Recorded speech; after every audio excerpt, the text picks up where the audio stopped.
Well, the 21st of July, we are in a place called Oldendalen, which is roughly around about 450 kilometers from our final destination, the Nordkapp. It's been a wonderful ride so far, and I would never ever be able to summarize the feelings, the support, and the adventure, if I have to use that word. But it was all about precisions in planning, getting the right people at the right time. I've been very fortunate and blessed, and eventually having my wife join me in Rabat and traveling close to 20,000 kilometers so far. So here we are on the day prior to reaching Nordkapp, spending some fabulous moment at one of the most beautiful locations in Norway. This country has floored us, literally.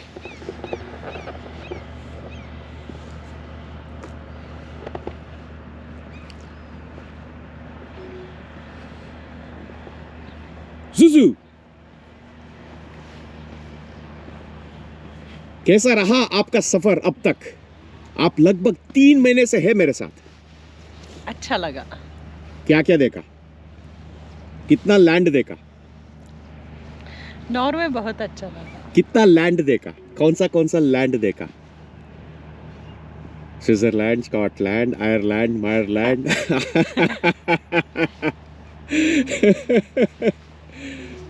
Well, yeah, we are now headed towards Nordkapp, and probably I will quickly summarize what it has been to ride from the southernmost tip of the African continent to the northernmost tip of the European continent. That would be a summary even I would look back in time again and again and again.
कैसा लग रहा है?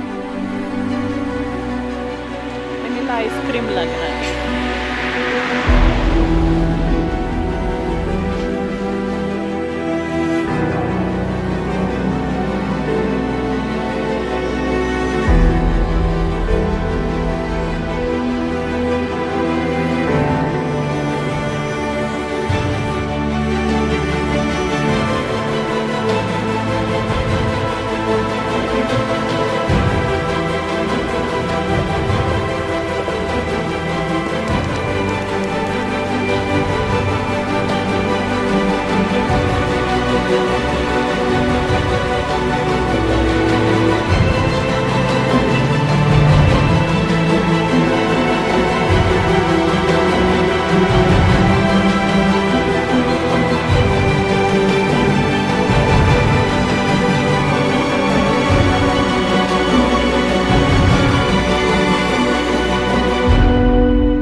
Well, today is the 22nd of July and it's a big day for us as we head to the northernmost tip of the European continent. It's taken us exactly 8 months from the time we started from Durban, South Africa on the 23rd of November, and today being the 22nd of July, we are here almost the last 30 kilometers to the northernmost tip. We started from the southernmost tip of the African continent. Well, what we've realized is this place is like a pilgrimage for most of the bikers, mostly from the continent of Europe. I could very clearly relate this to our own community doing a ride to the 𝐒𝐭𝐮𝐬𝐿 Pass. There's been an exodus of bikers either ways riding up and down towards this point. But what we have also been told about this location is it's an overhyped location. Frankly, for me, and it's a personal opinion, Europe is so very well handheld. The element of adventure is completely missing because you find gas stations, you get food stalls, you get beautiful roads, unless and until you detour into the wilderness, which is kind of still in many places a no-go to the motorcycles. But yes, it's been nice so far. We are inching towards 20,000 kilometers. I'm not really sure how many countries that we have done in Europe, but it's been a little claustrophobic considering the disastrous fuel prices. The Ukraine war has very and terribly disrupted a lot of lifestyle living here. What was planned at 1.2 to 1.3 euros per litre of petrol, we are paying close to 2.5 euros per litre of petrol.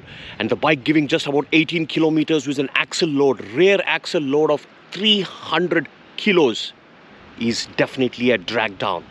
Well, that has not stopped us from reaching this point of Nordkapp.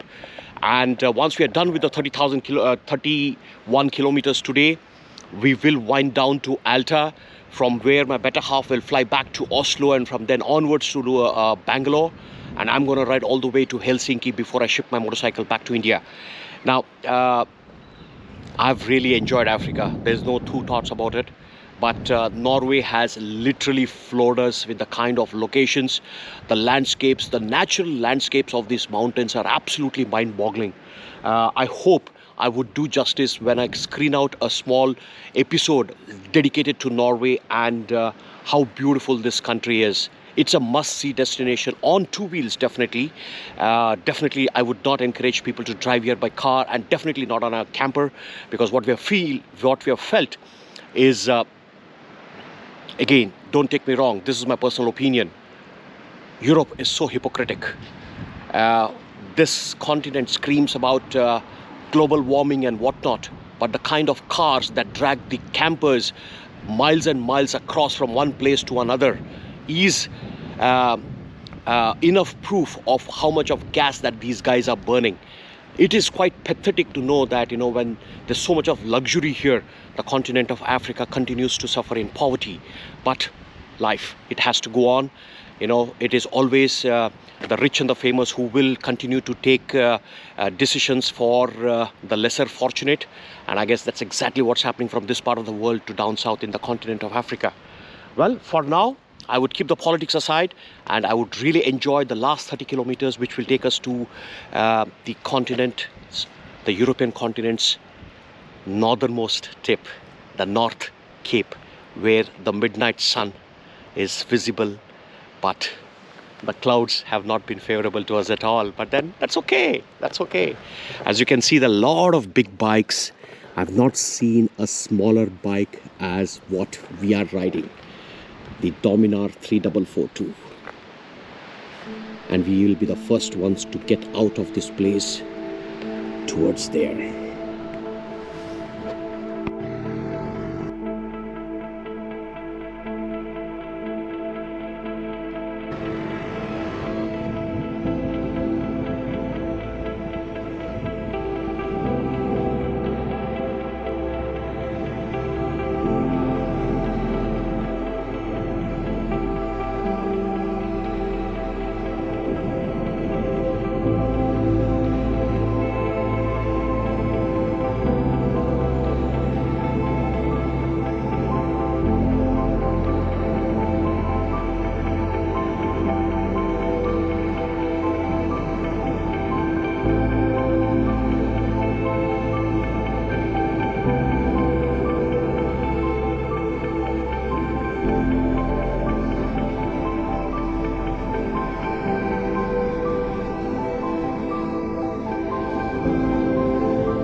Lovely.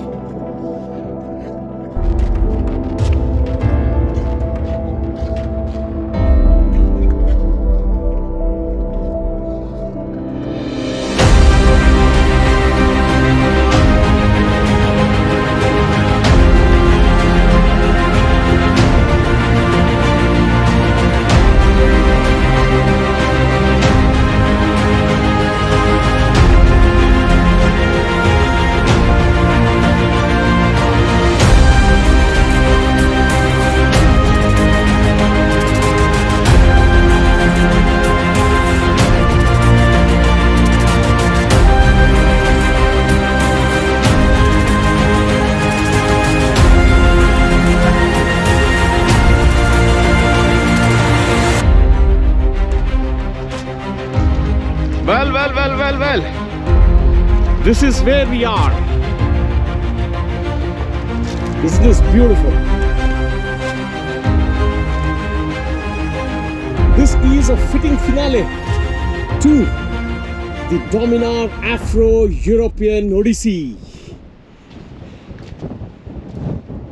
It's beautiful.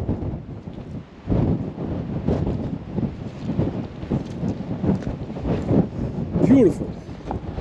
Well, can't think of a more appropriate place for giving a summary of what this ride has all been about.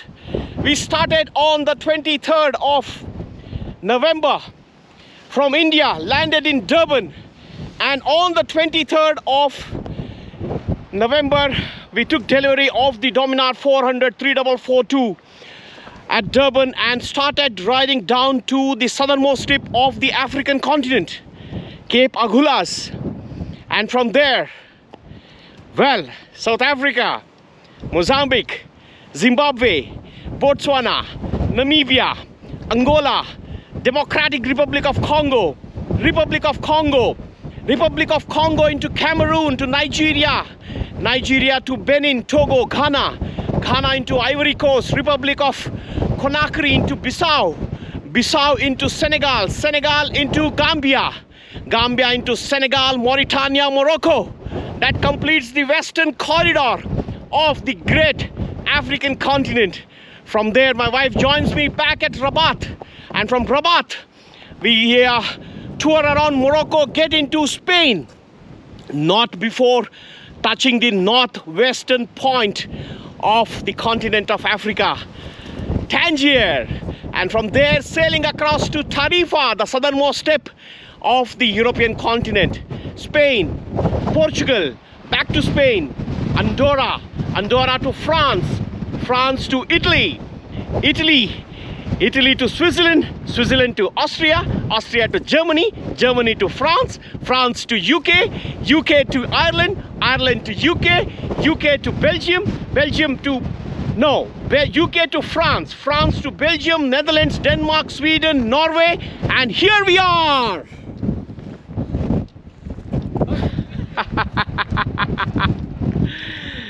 That's the summary. Can it get better?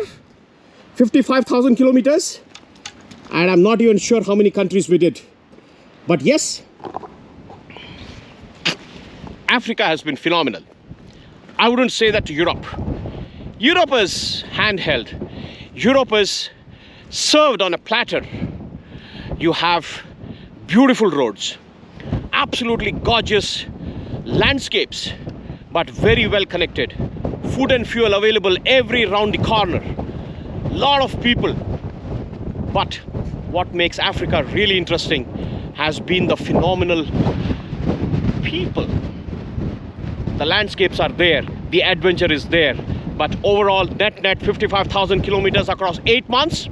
I think this is one beautiful end to an 8-month-long journey.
Very interesting setup.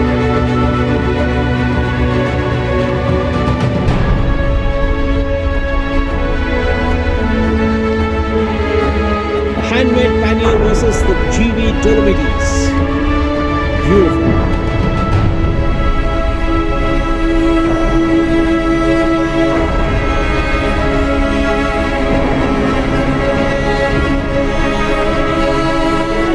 And let's stop a moment to appreciate the best parts.